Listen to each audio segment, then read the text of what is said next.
29 नवंबर को 1992 हम यहाँ से अयोध्या गए थे। उससे पहले हमारी 2-3 बैठकें हुई, जिन बैठकों के अंदर हमारे शहर के संगठन के जो नेता थे उस समय में, उन्होंने ये तय किया कि दो तीन जत्थे 3 दफ़ा के अंदर जाएंगे। जो पहले जाना चाहता है वो अपना नाम लिखा दे। तो हमने अपने पहले जत्थे के अंदर ही हमने अपना नाम दे दिया, जिसमें 15-20 लोग थे। उसमें मुख्यतः प्रोफेसर गणेशी लाल जी, ओम प्रकाश जी एडवोकेट, और संजीव रातूसरिया, और अपने अमर जी गोयल, और एक तिलोक जी, स्वर्गीय तिलोक जी थे हमारे साथ, स्वर्गीय जगदीश जी शर्मा थे हमारे साथ। इस तरह करके 15-20 लोग हम थे। और हमने ये तय किया 29 तारीख को हम यहाँ से निकले। भिवानी से हमने ट्रेन पे जाना था।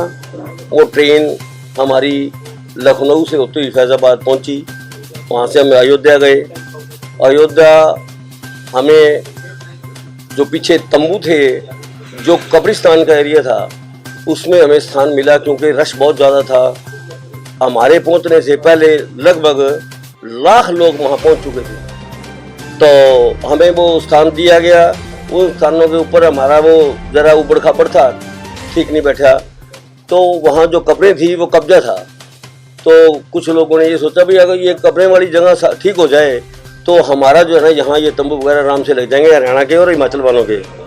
तो जी हमने वो कब्रें अपने हाथ से पाड़ दी। जो बीबी उस पर भी आया था, BBC लंदन पे भी, उसमें वो बोला गया था भी कुछ कारसेवकों ने कब्रें तोड़ दी हैं, वो हमने तोड़ी थी।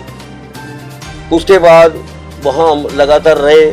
लोगों के अंदर जोश था। उस समय की सरकार ने अच्छा प्रबंध कर रखा था। वहाँ हल्की हल्की बूंदाबांदी थी, शौच आदि के लिए प्रॉब्लम थी, जो बहुत बढ़िया ढंग से उन्होंने वहाँ जो चूना वगैरह मंगवा के और वहाँ अच्छी व्यवस्था करवा के, ताकि बदबू ना फैले, फर्नेल वगैरह मंगवा के, खाने की व्यवस्था भी बढ़िया करवा के वो दी। हमने बांटने वालों में भी हम सरसा वाले लोग खूब बढ़िया ढंग से बांटे हमने खाना। तो वहाँ क्या हुआ कि कुछ रोष फैलना शुरू हो चुका, क्योंकि ये बातें उड़ने लगी कि ये अभी इसको खंडर को ध्वस्त नहीं करेंगे। अभी तो कार सेवा खाली वहाँ से मिट्टी लेके आएंगे सरयू नदी से, और यहाँ जो है ना कुबेर का टीला एक साथ स्थान था, जैसे अपने सरसा में थेड़ है, उसके साथ अपना जो ये ढांचा था, उसके बीच में बहुत गहरी खाई सी थी। तो उसमें मिट्टी डालेंगे ताकि वो समतल हो जाए, तो बाद में मंदिर निर्माण में बाधा नहीं आए। तो ये लोगों ने कहा कि हम मिट्टी डालने के लिए आए हैं, हमें इतने दिन हो गए। ये बात है 2 दिसंबर की। तो उसके बाद सारों ने ये विद्रोह का सिस्टम बना लिया भी अगर ये हमारे नेता नहीं कहेंगे तो हम इसको तोड़ के जाएंगे। बिना कटियार उस टाइम में सबसे जो जोरदार लीडर थे, गर्म दल था। तो 3 दिसंबर आ गया। 3 दिसंबर को मेरा जन्मदिन था। मैंने मेरा जन्मदिन भगवान राम के चरणों में अयोध्या में, मेरे कर्म अच्छे थे कि मैंने वो जन्मदिन मनाया। तो वहाँ मिठाई वगैरह तो बहुत दूर मिलती थी, वहाँ छोटी मोटी दुकानें थी। तो मैं वहाँ एक बगीचे में गया, वहाँ से अमरूद और एक सीताफल आता है, शरीफा जिसको बोलते हैं, मैं उसकी 2 पेटियाँ ले आया और उनको खिला के मैंने अपना जन्मदिन मनाया। 3 तारीख की बात है ये, 3 दिसंबर की 1992। 5 दिसंबर को स्थिति ऐसी आ गई कि सब लोग कहने लगे भी आज रात लास्ट है। तो वहाँ ये अनाउंसमेंट हो चुकी थी कि कल सवेरे हम वहाँ सरयू नदी पे नहाएंगे, अपनी रुमाल के अंदर मिट्टी लेके आएंगे और यहाँ मिट्टी जो है ना चढ़ा के कार सेवा करेंगे। उसमें बगावत करने वालों में मैं भी था। मैंने ये कहा कि हम चंदा इकट्ठा करके इधर टाइम खराब करके यहाँ आए हैं, मिट्टी गिरने के लिए नहीं आए हम तो इसको तोड़ेंगे। तो अब हम ढूंढते रहे, लोग इकट्ठे होते रहे, कम से कम 10,000 लोग इकट्ठा हो गया। तो वहाँ से वो गैंतियाँ वगैरह, अपने कस्सी वगैरह, कुश वगैरह ये लोगों के पास वहीं से मुहैया करा रखे थे। तो उन लोगों ने वो जो प्रबंध कर रखा था। सुबह 8 बजे माननीय अडवाणी जी, उमा भारती, विनय कटियार, अपने ये मुख्यमंत्री कल्याण सिंह, इन सब की ऊपर मंच लगा हुआ था बल्लियों के ऊपर बहुत ऊंचा। तो सभी ने प्रोग्राम बनाया, अगर इन्होंने मंच से घोषणा नहीं करी तो इनका मंच गिरा दो, जो मरता मर जाए।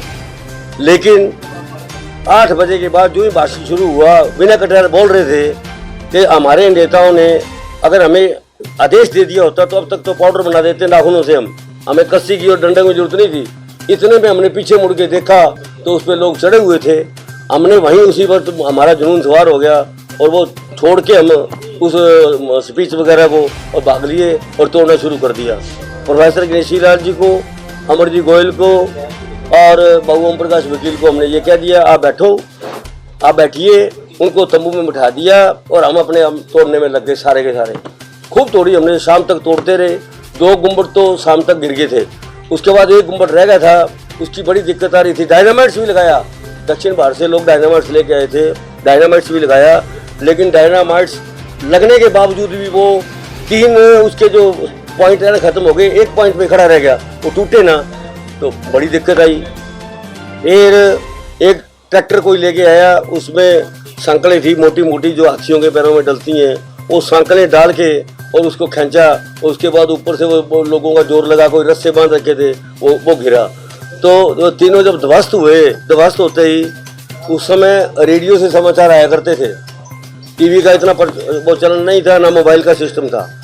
तो उस पर यह है कि आपकी 500 सरकारें भंग कर दी गई है और महाकर्फ्यू लग गया है पूरे देश के अंदर। जहाँ भारतीय जनता पार्टी के नेता, संघ के नेता हैं, उनको दिक्कत आ रही है और आप भी जरा ध्यान से रहना। आदेश ये हुआ कि रात को यहाँ कार सेवा होगी, आपने कार सेवा करनी है और उसके बाद मिलिट्री का आने का आदेश कर चुके हैं। और मिलिट्री आए तो वो अगर गोलियां भी चलाए ना, तो आपने उनको मतलब ना गाड़ियों से जवाब देना, ना किसी हथियार से जवाब देना, आपने सिर्फ कीर्तन करना है।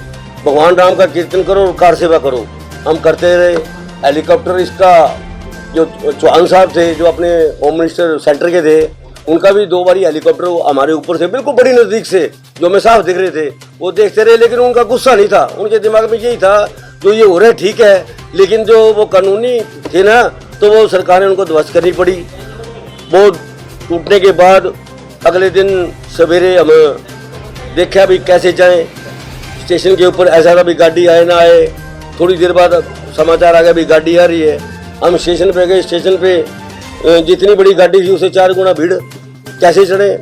तो हमने जैसे तैसे करके एक योजना बनाई, मैं, तिलोक और ये अपने संजीव डबली जिसको कहते हैं, और एक और था लोग, हम 4-5 लोग आधा किलोमीटर पहले चले गए और वहाँ सिग्नल के ऊपर गाड़ी खड़ी थी कि उसको दूर से वो हॉर्न बजा रहे थे, गाड़ी रुक गई। हमने वहीं से डब्बा रोक लिया। ऐसी थी कि अगर बाई दी वे ड्राइवर से गलती हुई या गाड़ी रोक ली किसी स्टेशन पे तो बचेगा नहीं कोई भी, इतनी भीड़ थी वहाँ।